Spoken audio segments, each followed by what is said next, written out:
Next topic sedimentation tanks. So మన ఈ sedimentation ట్యాంక్స్ని యూజ్ చేసి ప్లెయిన్ సెడిమెంటేషన్ మనం చేస్తాం అనమాట. సో ఈ sedimentation tanks also known as settling tanks or clarifiers. So first మనం సెటిలింగ్ ట్యాంక్స్ గురించి డిస్కస్ చేద్దాం.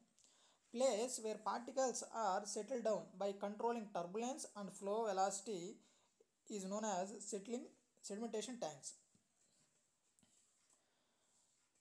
సో మనం తీసుకున్న వాటర్ ఏదైతే ఉందో ఆ ప్లెయిన్ సెడిమెంటేషన్ చేయడానికి తీసుకున్న వాటర్ని టర్బులెన్స్ కంట్రోల్ చేస్తూ ఫ్లో వెలాసిటీని కంట్రోల్ చేస్తూ ఆ వాటర్లో ఉన్న పార్టికల్ సెటిలింగ్ అయ్యేదానికి ఎక్కడైతే మనం ఆ వాటర్ని తీసుకున్న ప్లేస్ ఏదైతే ఉంటుందో సో దాన్ని మనం sedimentation tanks or settling tanks అంటాం. సో ఈ సెడిమెంటేషన్ ట్యాంక్స్ యొక్క టైప్స్ చూసుకుంటే 2 టైప్స్ ఉన్నాయి, types of sedimentation tanks. First one వచ్చి draw and fill type sedimentation tanks. So ఈ డ్రా అండ్ ఫిల్ సెడిమెంటేషన్ ట్యాంక్స్లో మనం ఈ సెడిమెంటేషన్ ట్యాంక్స్లో వాటర్ని ఫిల్ చేస్తూ డ్రా చేస్తాం అనమాట. సో ఈ టైప్ ఆఫ్ సెడిమెంటేషన్ ట్యాంక్స్ మనం మ్యాక్సిమం యూజ్ చేయం. నెక్స్ట్ మనం యూజ్ చేసే ట్యాంక్స్ వచ్చి continuous flow type sedimentation tanks. So ఇదే సెకండ్ టైప్ అనమాట. సో దీంట్లో మళ్ళీ సబ్ కేటగిరీ 2 ఉన్నాయి. ఫస్ట్ వన్ వచ్చి horizontal flow rectangular sedimentation tanks. Second one వచ్చి radial flow circular sedimentation tanks. So first మనం ఈ horizontal flow rectangular sedimentation tanks గురించి డిస్కస్ చేద్దాం. సో ఈ ప్లేన్ సెక్షన్ చూసుకుంటే ఇక్కడ ఇన్లెట్ ఉంటుంది, అవుట్లెట్ ఉంటుంది. సో మిడిల్ పాయింట్లో మనకు సెటిలింగ్ ట్యాంక్ ఉంటుంది. సో ఈ వాటర్ అనేది ఇన్లెట్ ద్వారా పంప్ చేసి అవుట్లెట్ ద్వారా మళ్ళీ మనం డ్రా చేస్తాం అనమాట.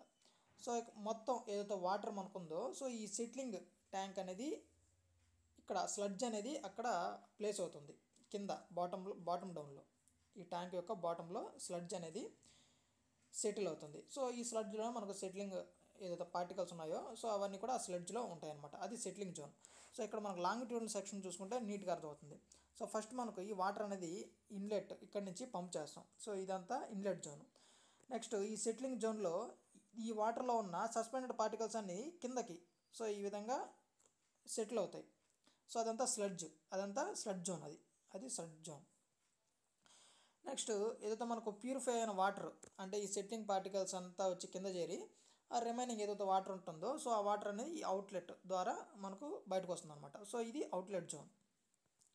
సో ఈ విధంగా మనకు ఈ కంటిన్యూస్ ఫ్లో టైప్ సెడిమెంటేషన్ ట్యాంక్స్లో first one horizontal flow rectangular sedimentation tanks. Next అదేవిధంగా radial flow circular sedimentation tanks కూడా ఉంది. సో దాని గురించి కూడా ఇక్కడ డిస్కస్ చేద్దాం. సో రేడియల్ ఫ్లో అంటే ఇది సర్క్యులర్ ఉంటుంది కాబట్టి డయామీటర్ d. సో ఇది ప్లేన్. సో లాంగిట్యూడ్ సెక్షన్ చూసుకుంటే మనకు నీట్గా అర్థమవుతుంది. సో ఇక్కడ మనకు సెంటర్లో ఒక పైప్ అనేది ఉంటుందన్నమాట. సో ఇక్కడే మనం ఏదైతే వాటర్ క్వాంటిటీ ఉందో అది ఇన్లెట్ పైపు. సో ఈ పైప్ ద్వారా ఏంటంటే మనకు ఈ వాటర్ అనేది సో ఈ విధంగా ఈ సెటిలింగ్ జోన్ ఏదైతే ట్యాంక్ ఉందో సో ఆ ట్యాంక్లోకి మనకు వాటర్ని పంప్ చేస్తాం. సో ఈ పంప్ చేసిన వాటర్లో ఏదైతే సస్పెండెడ్ పార్టికల్స్ ఉంటాయో సో అవి సెటిల్ అవుతాయి. సో ఈ బాటమ్ ఆఫ్ ట్యాంక్లో అవి సెటిల్ అవుతాయి అనమాట. సో ఏదైతే ఈ బాటమ్ ఈ మోస్ట్ పోర్షన్ ఏదైతే ఉంటుందో అది స్లడ్జ్ జోన్. అంటే ఈ స్లడ్జ్లో అంటే ఏదో సెటిలింగ్ పార్టికల్స్ ఉంటాయో అవన్నీ స్లడ్జ్ జోన్లో ప్లేస్ అవుతాయి. సో రిమైనింగ్ ఏదైతే వాటర్ ఉంటుందో అది అవుట్లెట్. ఆ వాటర్ అనేది బయటికి పంప్ చేస్తాం.